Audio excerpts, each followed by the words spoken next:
Over the following weeks, Zexhai found himself studying human behavior, with growing fascination and mounting dread. The crew of the UNS Defiance went about their daily routines with the same casual efficiency they had shown during combat. But the alien spy began noticing disturbing patterns in everything they did.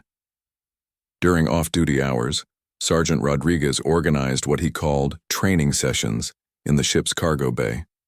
Zexhai attended one of these sessions expecting to observe standard military drills, but instead found himself watching humans voluntarily engage in hand-to-hand combat for entertainment. The key to winning any fight is understanding that your opponent expects you to follow rules, Rodriguez explained while demonstrating a grappling technique on a volunteer crew member. Rules are suggestions. Physics is the only thing that really matters. The sergeant threw his sparring partner across the room using a move that violated several principles of fair combat.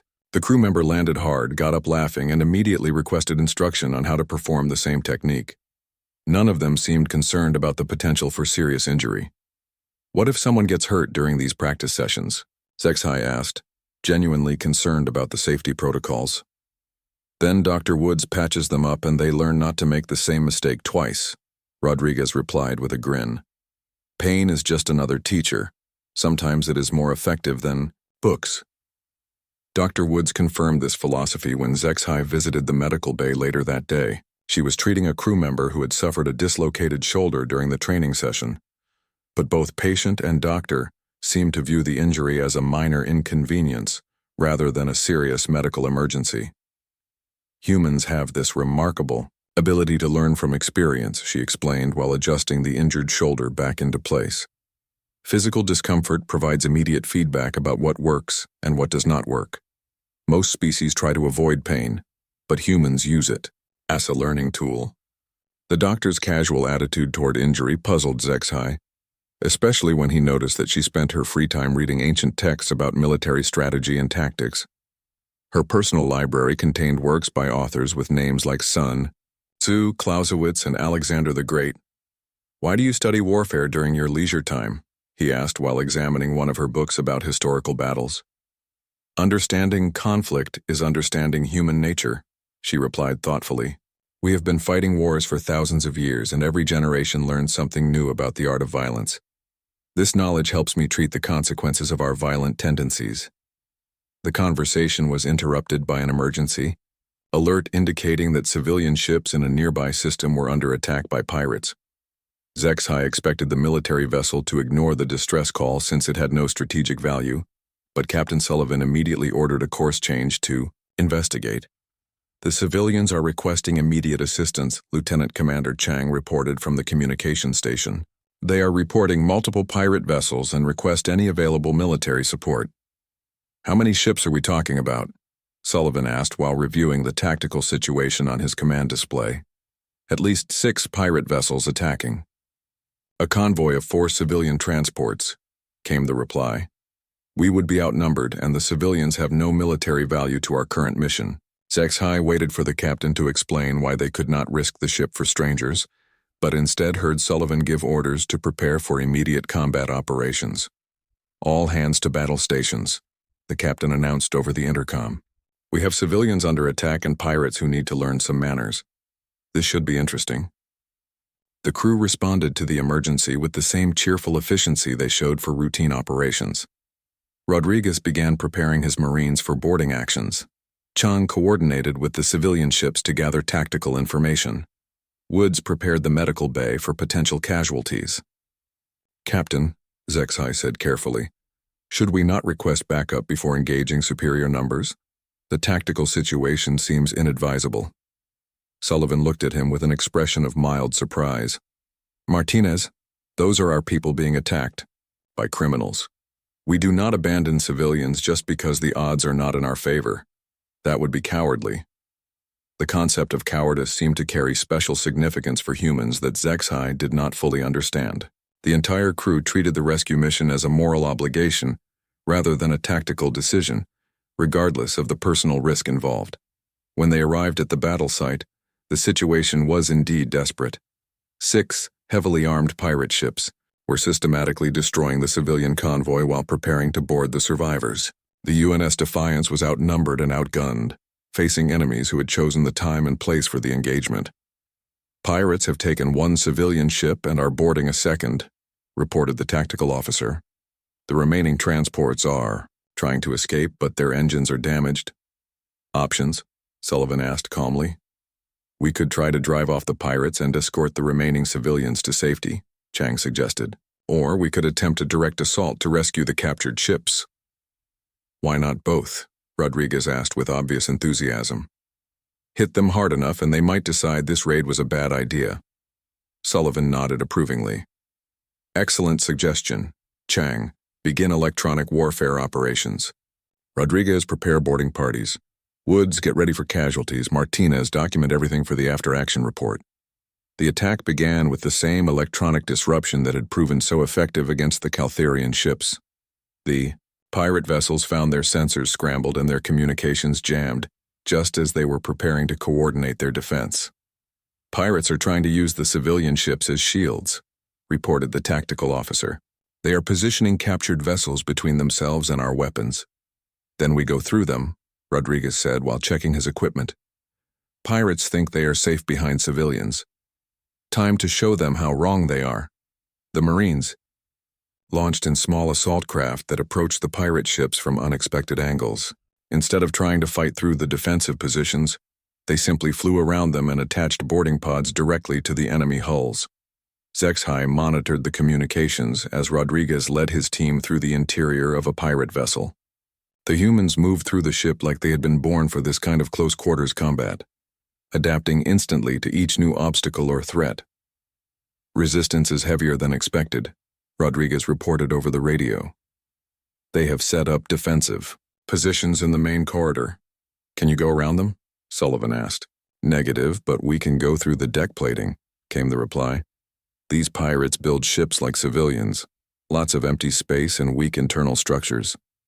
The Marines began cutting through the ship's floors and ceilings, creating their own routes to avoid the prepared defensive positions.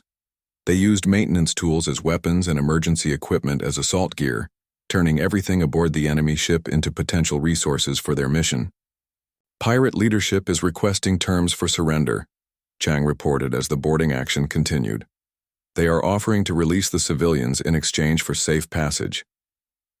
Tell them the terms are unconditional surrender and immediate release of all prisoners, Sullivan replied.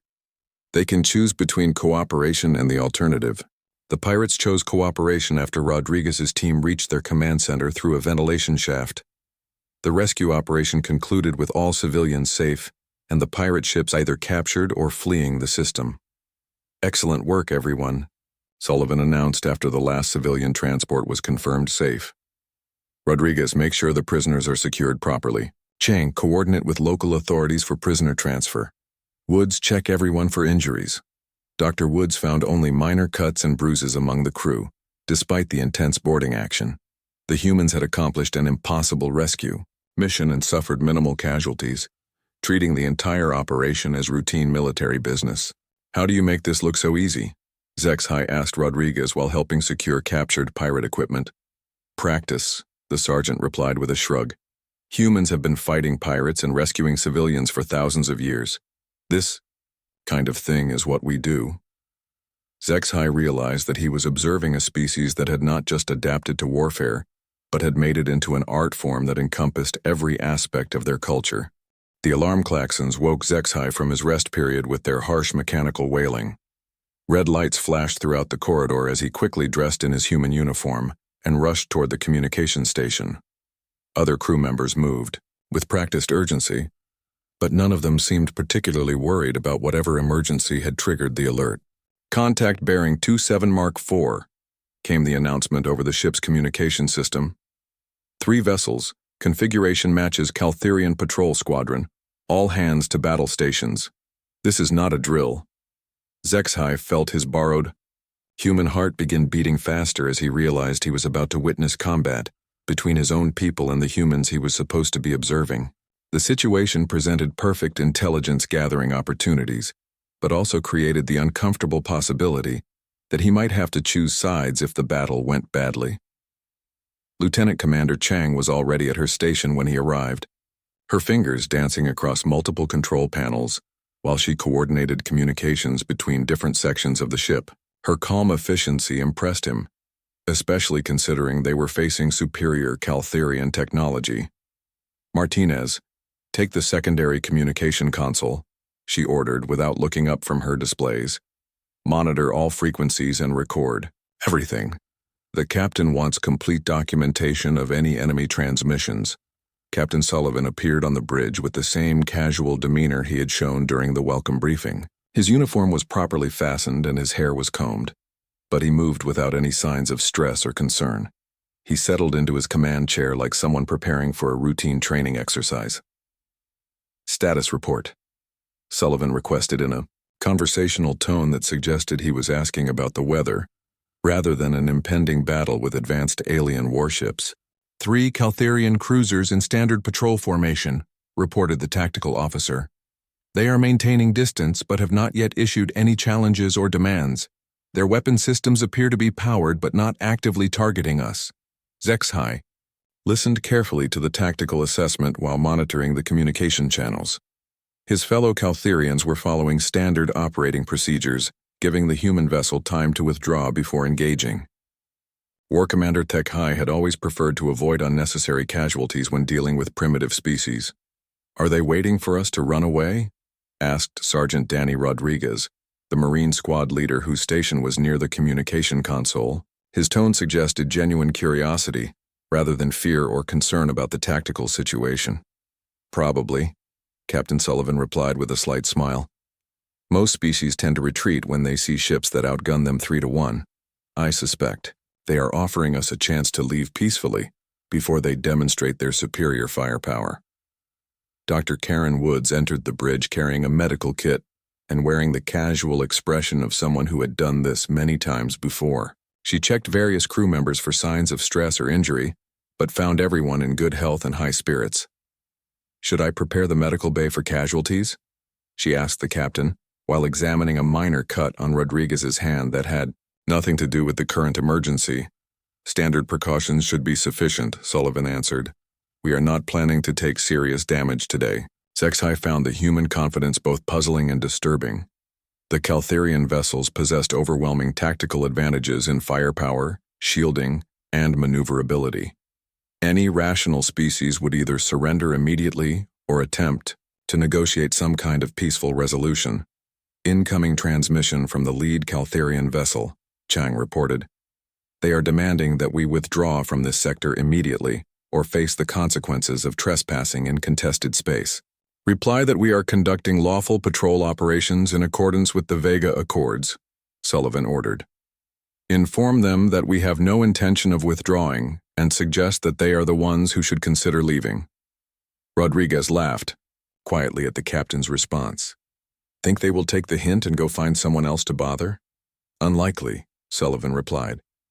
"They seem to think their fancy plasma weapons give them some kind of advantage. I suppose we should show them why that assumption might be incorrect." The captain activated the ship's intercom system to address the entire crew. His voice carried the same calm confidence that seemed to characterize everything about human military operations. "Attention all hands.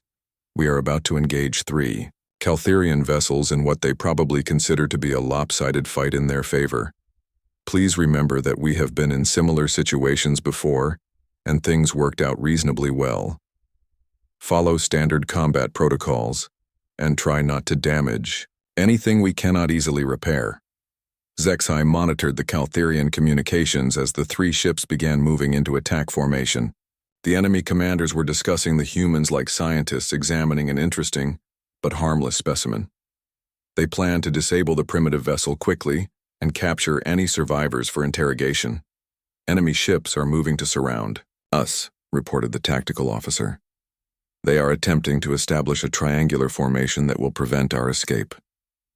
"Let them get comfortable," Sullivan said. "Chang, begin electronic warfare operations. Rodriguez, prepare boarding countermeasures. Woods, make sure everyone has fresh coffee. This might take a while." The human electronic warfare systems activated, with a subtle humming sound that Zexhai felt more than heard. Suddenly, the Caltherian communications became filled with static and interference. The sophisticated targeting computers that his people relied on began producing error messages and false readings. What just happened to their sensors?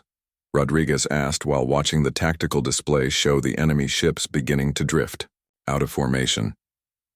Humans have this interesting approach to electronic warfare, Chang explained while adjusting her control settings.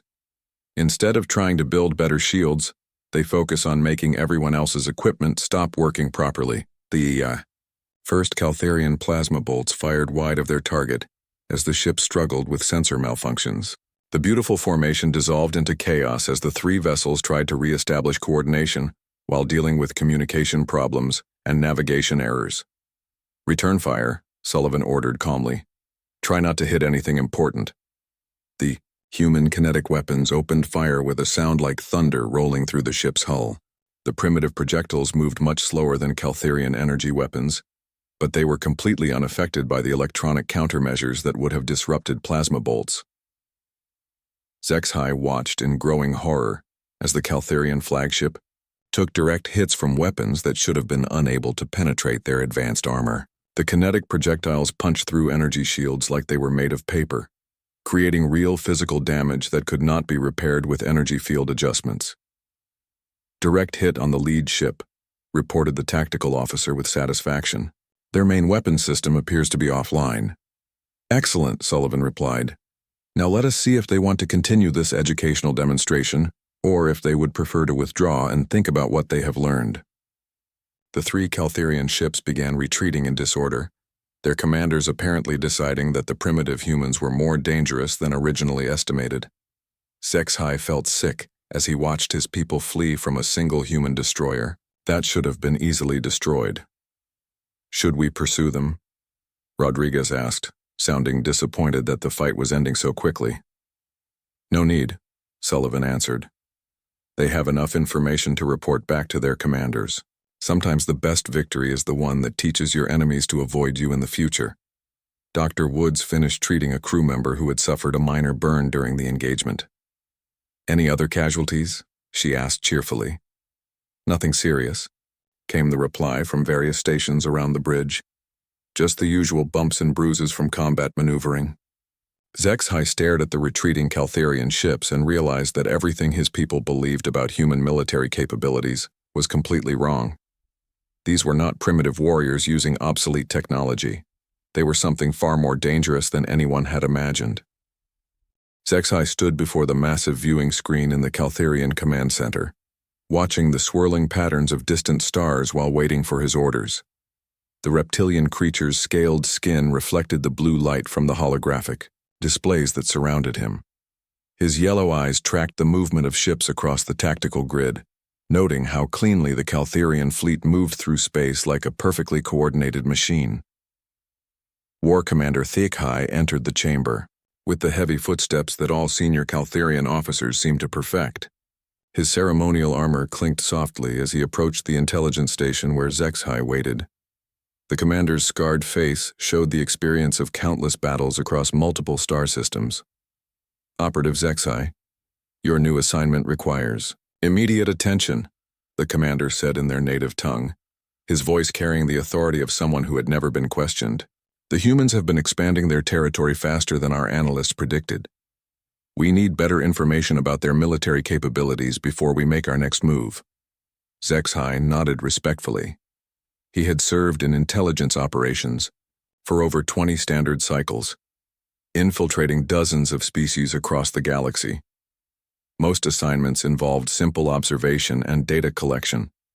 The humans should be no different from any other primitive species that had recently discovered faster-than-light travel. "What do we know about their current military structure?" Zexhai asked, pulling up the available data on his personal display device. The information seemed surprisingly limited for a species that had been active in space for several decades. "Very little, which is exactly the problem," Zexhai replied with obvious frustration. "They appeared in our sector 5 years ago with ships that look like flying scrap metal. Their weapons are primitive kinetic projectiles. Their armor appears to be basic composite materials. Yet somehow they have claimed 3 star systems and established trade routes with 6 different species." The commander activated a larger display showing human ship designs. Zexhai studied the crude-looking vessels with their angular hulls and visible weapon mounts. Everything about them screamed technological inferiority compared to the smooth, elegant curves of Caltherian warships with their advanced plasma weaponry and energy shields. Your mission is simple, Zexhai continued. Infiltrate one of their military vessels. Observe their tactics, document their weaknesses, and report back with actionable intelligence. We need to know if they pose any real threat to our expansion plans or if they are simply lucky primitives who stumbled into space. Zexhai accessed his biomimetic equipment, the advanced technology that allowed Caltherian agents to assume the physical appearance of almost any humanoid species. The process was uncomfortable but effective, rebuilding his cellular structure to match whatever target profile the mission required. I have studied their basic physiology and cultural patterns, Zexhai said while reviewing the transformation protocols. Humans appear to be social creatures with simple hierarchical structures. Their military follows ancient organizational models that we abandoned centuries ago. This should be a routine intelligence gathering operation. The transformation chamber hummed to life as Zexhai stepped inside. The biomimetic field began restructuring his reptilian features into human form. His scales smoothed into soft pink skin. His yellow eyes shifted to brown. His elongated skull compressed into the rounded shape that humans seem to prefer. Within minutes, he looked exactly like a young human male with dark hair and unremarkable features. Your identity documents have been prepared, Zexhai said, handing over a data chip. You are now Alex Martinez, a communications specialist with appropriate training records and background history. A transport will take you to the border zone where you can arrange passage aboard a human vessel. Zexhai studied his new reflection in the chamber's mirror. The human face looked back at him with familiar intelligence behind unfamiliar features. He practiced speaking in the human language, adjusting his vocal cords to produce the correct sounds and inflections. How long do you expect this mission to take? He asked, testing his new voice. It sounded appropriately human, though maintaining the disguise would require constant attention to avoid unconscious reversion to Caltherian mannerisms. No more than a few weeks, the commander replied confidently. Observe their training, document their equipment, analyze their command structure, and return with a complete assessment. Once we understand their limitations, we can plan our expansion through their territory with minimal resistance. The intelligence briefing continued for another hour, covering everything from human social customs to their apparent military ranks. Zexhai memorized details about human food preferences, recreational activities, and communication patterns. The species seemed remarkably straightforward compared to other aliens he had studied. 3 days later, Zexhai found himself aboard a civilian transport approaching the human ship UNS Defiance. The destroyer-class vessel looked even more primitive up close, with obvious hull patches and weapon systems that appeared to be bolted on as afterthoughts. Scorch marks along the sides suggested recent combat, though against what enemy remained unclear. The human captain who greeted the new arrivals was a weathered man named Jake Sullivan. His uniform was neat but showed signs of long use. He welcomed the replacement personnel with casual efficiency, asking few questions about their backgrounds or qualifications. The relaxed security surprised Zexhai, who had expected more thorough screening procedures. Welcome aboard the Defiance, Captain Sullivan said with a slight smile. We run a tight ship here, but the crew knows how to have fun when the work is done. Martinez, you will be working with Lieutenant Commander Lisa Chang in communications. She will show you around and get you settled in. Lisa Chang proved to be a competent officer who explained the ship's systems with professional thoroughness. The technology was indeed primitive by Caltherian standards, but the humans seemed to use it effectively. Their computer systems were robust rather than elegant. Their weapons were simple but reliable. Everything about the ship suggested a species that prioritized function over form. Any questions about the communication protocols? Chang asked after completing the technical briefing. Her manner was friendly but focused, suggesting someone who took her duties seriously despite the informal atmosphere. No, ma'am, Zexhai replied, using the human military courtesy he had memorized. Everything seemed straightforward. When do we expect to see action? Chang smiled in a way that seemed both amused and slightly predatory. Out here in the contested zones, you never know when things might get interesting. The captain says we might encounter some unfriendly visitors soon. Are you ready for some real excitement? Zexai nodded confidently, thinking this would be an excellent opportunity to observe human combat capabilities firsthand. He had no idea how wrong his assumptions about human warfare were about to prove. The sensor alerts began screaming 3 weeks after the pirate incident, filling the bridge with urgent warnings about massive ships dropping out of hyperspace at the edge of the system. Zexai felt his borrowed human heart sink as he recognized the energy signatures appearing on the tactical display. War Commander Thekhai had arrived with a full battle fleet. "Contact bearing multiple vectors," reported the tactical officer with professional calm that seemed inappropriate for the situation. "I count 12 ships, all matching Caltherian cruiser configuration.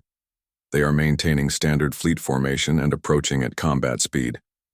Captain Sullivan studied the tactical display with the same thoughtful expression he used when reviewing routine patrol reports. 12 enemy cruisers against 1 human destroyer represented impossible odds by any reasonable military analysis, but the captain showed no signs of concern or panic. "Communications, any word from Fleet Command?" Sullivan asked while settling into his command chair with deliberate casualness. Lieutenant Commander Chang checked her displays and shook her head.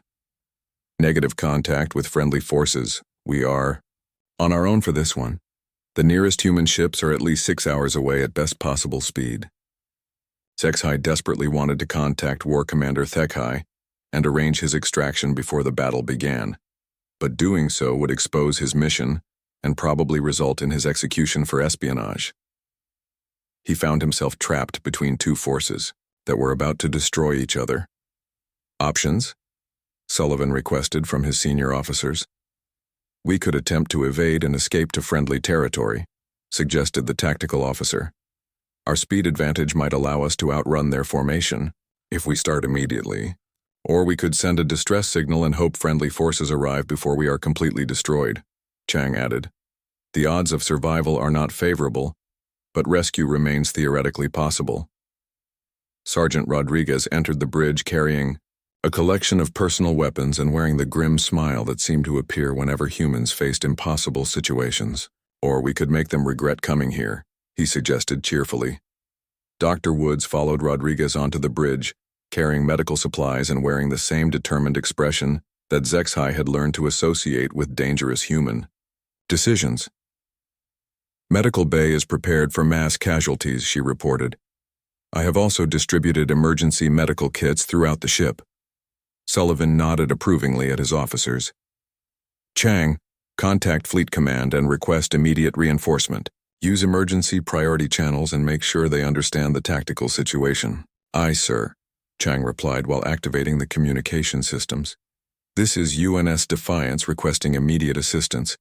We are facing superior enemy forces and require urgent support." The response came back within minutes, consisting of a single word that made every human on the bridge straighten with grim determination. Zexai had studied human military terminology extensively, but this particular code word was not in any of his reference materials. "Alamo," came the reply from Fleet Command. The effect on the crew was immediate and dramatic. Rodriguez began distributing weapons to personnel who normally did not carry them. Wood started moving medical supplies to secondary locations throughout the ship. Chang began activating communication protocols that Zexai had never seen before. "What does that word mean?" Zexai asked, though he suspected the answer would be disturbing. "It means we fight until we win or until we die," Sullivan replied simply. "No retreat, no surrender, no compromise.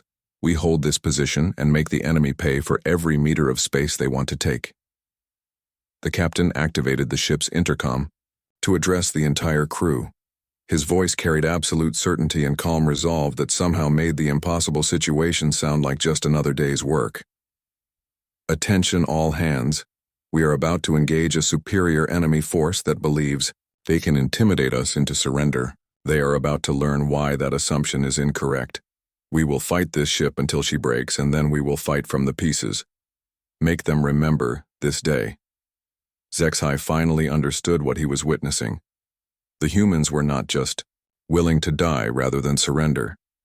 They were eager to prove that death held no terror for them. The crew began preparing for battle with the methodical efficiency of people who had already accepted their fate. Incoming transmission from the Caltharian fleet, Chang reported. They are demanding our immediate surrender and offering terms for the crew. Tell them we counter-offer with their immediate withdrawal from human space, Sullivan replied calmly. Suggest that they might want to reconsider their tactical position before things become unpleasant. Rodriguez laughed at the captain's response, while checking his weapons. Think they will take the hint and go home? Unlikely, Sullivan said. They probably think 12 ships gives them some kind of advantage. Time to demonstrate why that assumption might be incorrect.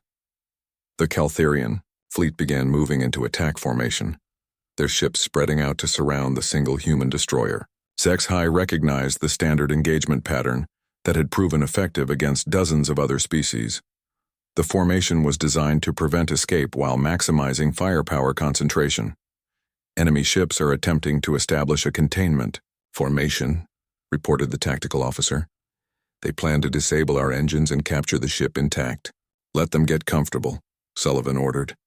Chang, begin full electronic warfare operations. Rodriguez, prepare for boarding defense. Woods, activate emergency medical protocols. Martinez, start documenting everything for the historical record. The human electronic warfare systems activated with their characteristic humming sound, but this time, the effect was far more intense than anything Zexhai had witnessed before. The Caltharian ships suddenly found themselves dealing with complete sensor failure and communication breakdowns that left them flying blind. What is happening to their coordination? Rodriguez asked while watching the enemy formation begin to drift apart. Humans have been developing electronic warfare capabilities for longer than most species have been in space, Chang explained, while adjusting her control settings. We started by jamming radio signals during our primitive wars, and eventually, learned to disable entire computer networks. The first Caltharian plasma bolts fired wildly into empty space as the ships struggled with navigation errors and targeting failures. The sophisticated fleet formation dissolved into chaos as individual vessels tried to re-establish contact with their commanders. Return fire, Sullivan ordered. Target their communication arrays and weapon systems. Make them work for everything they want to accomplish. The human kinetic weapons opened fire with devastating accuracy, their primitive projectiles completely unaffected by the electronic countermeasures that had disabled the Caltharian targeting systems. The enemy ships found themselves taking damage from weapons they could not track or predict. Direct hits on multiple targets, reported the tactical officer with satisfaction. Enemy formation is in complete disarray. War Commander Thekhai's flagship began broadcasting on emergency frequencies, trying to coordinate a response to the unexpected resistance. Zexhai recognized his superior's voice shouting orders that his subordinates could not receive due to the communication jamming. Caltharian flagship is trying to ram us, Chang announced with remarkable calm. They appear to have lost all tactical coherence and are resorting to direct assault. Excellent, Sullivan replied. Nothing says desperation like abandoning all tactical doctrine. Rodriguez, prepare repel boarders. This should be interesting. The massive Caltharian cruiser approached the tiny human destroyer like a predator moving in for the kill. Zexhai watched in horror as his own people abandoned all pretense of tactical superiority and chose to fight the humans at close range where electronic warfare would be less effective. Range closing rapidly, reported the tactical officer. Impact in 30 seconds. All hands brace for collision, Sullivan announced calmly. Things are about to become very interesting. Zexhai realized that he was about to witness something that would change his understanding of warfare forever. The humans were not just fighting a hopeless battle, they were enjoying it.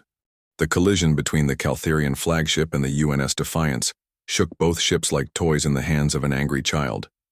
Zexhai found himself thrown against the communication console as the two vessels locked together in a deadly embrace of twisted metal and sparking electronics. Emergency lighting bathed the bridge in red shadows, while damage reports flooded in from every section of the ship. The human destroyer had taken catastrophic damage from the impact, but somehow the crew continued operating as if massive hull breaches and failing life support systems were minor inconveniences. Hull breach on decks 4 through 7, reported the tactical officer while blood ran down his face from a head wound. Engineering reports main power is offline and backup systems are failing. Weapons status? Captain Sullivan asked calmly, apparently unbothered by the fact that his ship was dying around him. Forward batteries are destroyed, but aft weapons remain operational, came the reply. We still have full electronic warfare capability and enough power for limited maneuvering. Sergeant Rodriguez appeared on the bridge carrying an armload of weapons and wearing the fierce grin that Zexai had learned to associate with humans facing impossible odds. Caltharians are attempting to board through the hull breach, he reported, cheerfully. They seem surprised that we are still fighting. Dr. Woods worked frantically to treat injured crew members while the ship continued taking damage from the ongoing battle. She moved between patients with calm efficiency, providing medical care while plasma bolts and kinetic rounds flew overhead. Medical bay is gone, she announced while bandaging a severe burn on a crew member's arm. I am treating casualties in the corridor because we no longer have any safe areas aboard this ship. Sullivan nodded acknowledgement while studying the tactical display that showed the remaining Caltharian ships moving to finish off the crippled destroyer. Chang, signal the fleet that we are still operational and engaging the enemy. Let them know we intend to continue fighting until the situation is resolved. Communications are severely damaged, Chang replied while working with sparking control panels. I can send short-range transmissions, but long-range communication is impossible. The captain activated what remained of the ship's intercom system to address the crew. His voice carried the same steady confidence that had characterized his leadership throughout the mission, even though everyone knew the ship was doomed. Attention all hands, we are about to demonstrate why humans do not surrender to superior forces. Make them pay for every compartment they want to take. Make them remember this ship and this crew.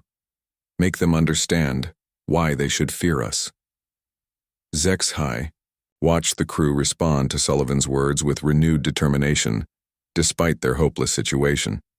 Instead of preparing for surrender or evacuation, they began turning the dying ship into a weapon that would continue fighting until nothing remained.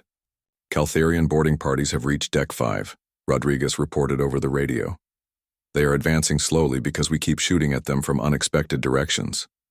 The sergeant's Marines had abandoned conventional defensive tactics and were fighting from maintenance shafts, ventilation ducts, and emergency crawlways. They turned every corridor into a killing ground and every room into a potential ambush site. Can we ram the flagship again? Sullivan asked while examining the damage reports. Negative, replied the tactical officer. Main engines are destroyed and maneuvering thrusters are barely functional. We are essentially dead in space. Then we make our final position count, the captain decided. Chang, activate the self-destruct sequence and set it for manual detonation. Rodriguez, fall back to the bridge and prepare final defensive positions. Doctor, Woods looked up from treating a wounded crew member. Captain, I have medical supplies that could be useful for treating Caltharian prisoners if we end up in their custody. Doctor, we are not going to be captured, Sullivan replied firmly. We are going to take as many of them with us as possible when this ship dies. Zexai finally understood the true horror of what he was witnessing. The humans were not just willing to die fighting. They were determined to make their death so costly that the enemy would never forget the price of attacking human ships. Caltharian forces have reached Deck 3, Rodriguez reported. They are requesting our surrender and offering medical treatment for wounded crew members. Tell them we appreciate the offer, but we have other plans, Sullivan responded while checking his personal weapon. How long until they reach the bridge? Maybe 10 minutes if they maintain current pace, came the reply. They are being very cautious because we keep exploding things when they get too close. The captain turned to address the bridge crew directly. Ladies and gentlemen, it has been an honor serving with you. When the enemy reaches this compartment, we will show them what happens when they threaten human civilians and attack human ships. Zexai realized that he could no longer maintain his disguise. The ship was doomed. The crew was about to die. And War Commander Thekai needed to know what kind of enemy the Caltharians were really facing. Captain, he said quietly, there is something you need to know about me. Sullivan looked at him, with mild curiosity. Martinez, unless you are about to tell me you know how to repair the main engines, I suggest you save your energy for the final battle. I am not Alex Martinez, Zexhai said while allowing his biomimetic disguise to fade away. I am Caltherian intelligence operative Zexhai. I was ordered to infiltrate your ship and assess human military capabilities.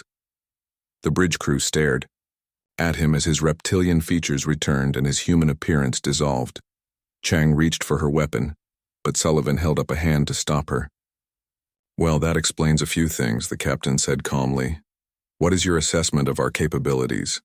Zexhai activated his emergency communication device and sent a desperate message to the Caltherian fleet. War Commander Thekhai, this is Operative Zexhai aboard the human vessel. You must abort this engagement immediately. The humans are not what we expected. Zexhai, report your status, came the reply. Are you secure? Do you require extraction? Sir, you need to understand, Zexhai continued urgently. These humans do not fight for territory or resources. They fight for the joy of proving they cannot be broken. They would rather die than surrender, and they will take as many of us with them as possible. Operative, you will maintain your position and continue observing, Thekhai ordered. We have the situation under control. No, sir, you do not understand, Zexhai replied desperately. They have turned their entire ship into a weapon. They are going to detonate it when your boarding parties reach the bridge. They want to kill as many Caltherians as possible before they die. There was a long pause before the war commander responded. Are you certain of this assessment? Absolutely certain, Zexhai confirmed while watching Captain Sullivan calmly prepare for the final battle. They are not trying to survive this engagement. They are trying to make our victory so costly that we will never attack humans again. All Caltherian forces, this is War Commander Thekhai, came the announcement over the enemy communication channels. Withdraw immediately. Abort boarding operations and establish safe distance from the human vessel. Rodriguez appeared on the bridge, with his remaining Marines, all of them wounded but still ready to fight. Captain, the Caltherians are pulling back. They seem to be withdrawing from the ship. Confirmed, Chang reported while monitoring the enemy communications. All Caltherian vessels are moving to safe distance. They appear to be aborting the engagement. Sullivan looked disappointed rather than relieved. Well, that is unexpected. I was looking forward to showing them our final surprise. The Caltherian fleet withdrew to the edge of the system, while Zexhai transmitted his final report to War Commander Thekhai. Sir, recommendation is immediate cessation of all hostile operations against human forces. They are not a species that can be conquered through conventional warfare. Explain, came the terse reply. They do not fight to win territory or capture resources, Zexhai reported. They fight to prove that they cannot be intimidated or defeated. Every battle with humans will cost us more ships and personnel than we can afford to lose. They are predators, not prey. The communication channel remained silent for several minutes before the war commander responded. Operative Zexhai, you will remain aboard the human vessel and continue your observations. We need to understand exactly what kind of enemy we are facing. Sir, with respect, I already know what kind of enemy they are, Zexhai replied while watching Dr. Woods treat his injuries with the same professional care she provided to human crew members. They are the kind that makes warfare into entertainment and treats death as just another tactical option. We made a mistake when we decided to fight them. Captain Sullivan approached the communication station where Zexhai was filing his final report. Agent, you are welcome to remain aboard this ship as our guest. I think you have learned everything you came here to learn. Yes, sir, Zexhai replied quietly. I learned that your species should be feared rather than conquered. Command ordered me to spy on humans in combat, and now I know why every other species in the galaxy gives you space. The biggest mistake was thinking we could win.